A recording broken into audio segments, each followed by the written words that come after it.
Champion trophy win करने के बाद दिल्ली एयरपोर्ट पर पहुंच चुकी है और उनका बहुत वार्मली वेलकम किया जा रहा है। प्राइम मिनिस्टर नरेंद्र मोदी ने उनको मुबारकबाद दी, MS धोनी ने उनको मुबारकबाद दी, BCCI ने 125 करोड़ इंडियन रुपीस और पाकिस्तानी रुपए में बात करें तो 400 करोड़ के पार की बात है। टेम्पर वाली बात है कि उसी दिन ही फिर पाकिस्तान पे स्टैंप लग गई कि वो आगे नहीं जा सकता, छुट्टी होगी, आप सुपर 8 स्टेज में भी नहीं गए। इसके मुकाबले में हम पड़ोसी मुल्क की अगर देखें तो भारत की कितनी डेप्थ है, बहुत ज़्यादा बड़ी डेप्थ है, जबकि उनके जो है विराट कोहली 7 नंबर पर हार्दिक आते हैं तो वो भी इम्पैक्ट डाल के जाते हैं। जी हाँ, तो वो ऑलराउंडर के हिसाब से प्रॉपर बॉलर उनके पास मौजूद हैं, फास्ट बॉलर मौजूद हैं, स्पिनर मौजूद हैं और देन बैटिंग भी उनकी अच्छी बली है। तो इंडियन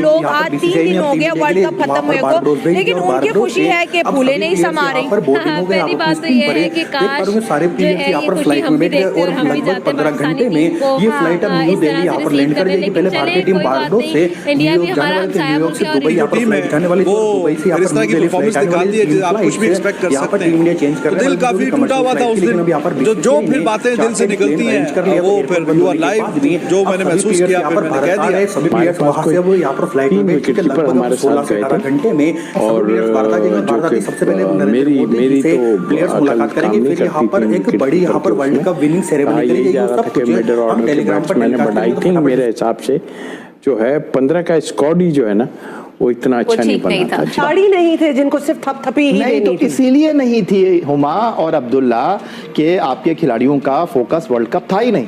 आपके खिलाड़ी पहली मर्तबा अमेरिका गए थे, घूमना चाहते थे। इंडिया की टीम न्यूयॉर्क में रही। ऑनेस्टली स्पीकिंग मैं आपको बता रहा हूँ, आपने कोई वीडियो देखी है इंडिया की टीम? और ये चीज बताती है कि इंडिया ने कितनी मेहनत की है और अवाम की खुशी को मद्देनजर रखते हुए एयरपोर्ट में बड़ी सख्त सिक्योरिटी का भी बंदोबस्त किया गया है, क्योंकि जाहिर है इतने सालों के बाद जो है उनके यहाँ एक खुशी आई है। लेकिन ये T20 वर्ल्ड कप कहीं ना कहीं गम भरा भी रहा है, क्योंकि तीन बोलते हैं कि बाबर को दोबारा से जो कैप्टन बनाने का डिसीजन हमने लिया वो कितना दुरुस्त था।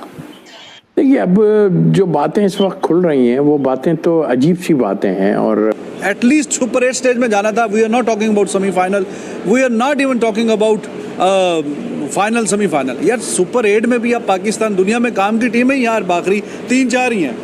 अगर किसी प्लेयर का जाके शुक्रिया करेंगे कि हम वर्ल्ड कप थैंक यू आपकी वजह से जीते हैं, तो मेरे ख्याल वो बुमराह ही है। बिल्कुल सही बादल ने बात की, क्योंकि सिर्फ आज नहीं बल्कि throughout the tournament he has been exceptional with his numbers.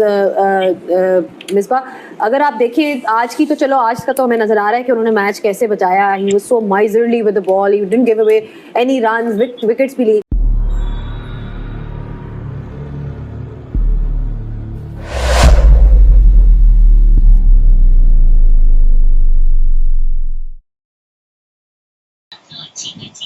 इंतहाई स्किलफुल बॉलर, ये तो हमें पता है। मेरे ख्याल अभी मॉडर्न डे क्रिकेट में इससे ज़्यादा स्किलफुल बॉलर बहुत ही थोड़े हैं। लेकिन अगर आप इसकी प्रेस कॉन्फ्रेंस सुने आफ्टर द गेम, वो ये कह रहा है कि इस पिच पे मुझे अपनी सारी स्किल्स नहीं डिस्प्ले करनी थी, मुझे short of length basic bowling करनी थी। तो जो एडजस्टमेंट ऑफ लेंथ है, जो reading of the pitch and conditions है, जो मैच सिचुएशन रीडिंग है, वो बहुत आउटस्टैंडिंग है। उस वजह से ही जो स्किल्स तो हैं उसके पास, लेकिन किस वक्त वो स्किल्स एम्प्लॉय करनी है वो उसको समझती है। और कल जब उसको रोहित शर्मा ने बॉल दिया है उसने डिलीवर किया, और डिलीवर इसलिए किया है क्योंकि उसने प्रेशर मेंटेन रखा है। वो ऐसे नहीं हुआ कि बुमराह को चौका लग गया या बुमराह को 2 बॉलें उसने ऐसे कर दी। इवन पहला ओवर वो करने आया तो ऐसे नहीं हुआ कि आगे उसने सर्च किया कि जी मैं स्विंग के लिए सर्च करूं या मैं टांग पे उसका बॉल जा रहा है। तो वो इतनी ज़बरदस्त उसने बॉलिंग की और अपने आप को विद इन हिमसेल्फ, मतलब कहने को तो बाउंसर भी बड़ा अच्छा है उसका, स्लोअर वन भी बड़ा अच्छा है, लेकिन वो use. Let's talk about Bumrah again. Bumrah, the unplayable Bumrah. It is like a paradox now for opening batsmen. जी आपका selected था. No Top question. of the ladder. The way he's performing, the control, the pace, the variations. He's just a complete bowler. जैसे वो नए ball से swing कर रहे हैं वसीम भाई, आधी टेप से तो आपने हम प्रैक्टिस करते थे वैसी स्विंग हो रही है। नए गेंद से ऐसी पिच पे, ऐसी कंडीशंस पे, ऐसे अंदाज जहाँ से चाह रहे हैं बाहर निकल रहे हैं, जहाँ से चाह रहे हैं अंदर आ रहे हैं। दो पहले ओवर के 2 बाहर निकाले, तीसरा चौथा अंदर लाया, गैप से गया, कीपर ने यहाँ से पकड़ा, pace, carry, follow through, you name it, everything, complete bowler बनना, सीनियर बनना, एंड देन फिर कप्तान बनना, और फिर एक ट्रॉफी, ऑब्वियसली एक बहुत बड़ी अचीवमेंट होती है कप्तान के लिए, एक नेशन के लिए बहुत बड़ी अचीवमेंट है ये। तो आई मीन कि ये ट्रॉफी सिर्फ इसकी नहीं होगी, रोहित की नहीं होगी, ये पूरी इंडियन टीम, पूरी नेशन की होती है। तो देखें ये आज अगर उनकी क्रिकेट यहाँ तक पहुंची है, जो हम बैठे हुए यहाँ पे इंडिया की तारीफें किए जा रहे हैं, उसकी वजूहात होती है ना, ऐसे तो कोई नहीं पहुंच जाता। उन्होंने ऑनेस्टली बहुत इन्वेस्ट किया है, बहुत ज्यादा इन्वेस्ट किया अपने क्रिकेट पे, अपने क्रिकेटर्स पे, नीचे अकेडमीज की फैसिलिटीज देखें, उनके अंदर प्रोफेशनलिज्म बहुत ज्यादा आ गया। एक उनके ये हॉलीवुड बॉलीवुड और क्रिकेट, ये 2 चीजें वहां पे बहुत ज्यादा, it's like a religion for them. लेकिन उन्होंने इन्वेस्ट किया है ना, पैसा लगाया है, काम किया, प्रोफेशनल लोगों को जोड़ा है, अपने लोगों को उन्होंने अपने पांव पे खड़ा किया, अपने कोचेस को उन्होंने वो रिस्पांसिबिलिटी दी। ठीक है, गोरों को भी आपने देखा होगा, बुलाया होगा, अब देखा जाए तो गोरे नहीं है, उनके अपने कोचेस उनके साथ हैं, गोरों को बुलाया, उनसे सीखा, वेरी गुड, उनसे सीखा, उनकी कोचेस की जो कोचेस हैं उनसे उनकी कोचिंग करवाई, उन्होंने देखा है, उन्होंने लिखा है, पढ़ा है, उन पे मेहनत की गई है। तो आज कोई भी गोरा नजर नहीं आ रहा उनकी टीम में जो उनको लेके चल रहा है आपस के।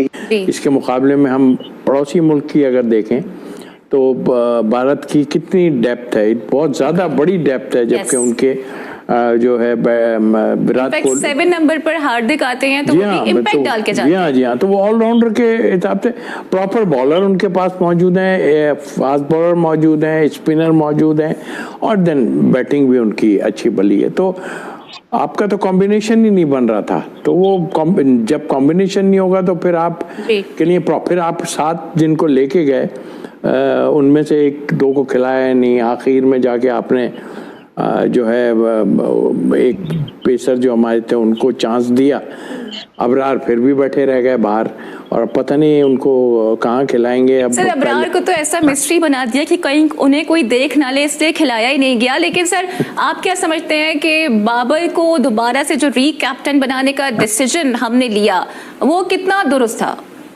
देखिए, अब जो बातें इस वक्त खुल रही हैं वो बातें तो अजीब सी बातें हैं, और जाहिर है सब ने ये जब उनको हटाइए, खैर क्रिकेट बोर्ड का डिसीजन होता है कि आप कप्तान बनाएं, ये तो हमेशा है, लेकिन जाहिर है जब एक आदमी को एक सीरीज के बाद कप्तानी से हटाएंगे तो वो होगा। लेकिन फिर भी चलें, हटाया था, फिर बाबर को हटाया, फिर इनको लाए, फिर बाबर को लेके आए, तो उस वक्त तक तो इतना फील नहीं हो रहा था कि शायद वो हम उससे हटके कि हम 15 की टीम की बात कर रहे हैं, नहीं फील हो रहा था। चलो मजबूरी आपने बना लिया जो भी था, लेकिन उसके बाद हमें पता ये चला कि कुछ रिफ्ट्स हैं टीम के अंदर, और यार कौन सी इतनी बड़ी टीम है जो कि आप रिफ्ट्स इतनी कर रहे हैं। सर रिफ्ट की आप क्या वजह समझते हैं? क्या शाहीन को हटा के जब बाबर को दोबारा कैप्टन बनाया गया तो इससे जो टीम की